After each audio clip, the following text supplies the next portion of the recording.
Бақытым тұр басымда талай күткен, сеземін келмегенін оңайлықпен.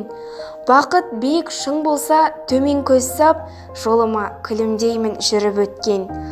Бақыт деген талайларды толғандырған тақырып, ол жанды емес, кел деу үшін шақырып.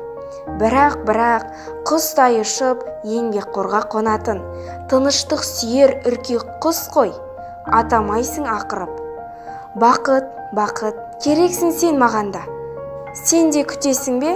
Ол керек барша қоғамға. Бірақ керек деп айту жетпейді, анық біліп қой. Еңбектен, ізден келері анық сағанда.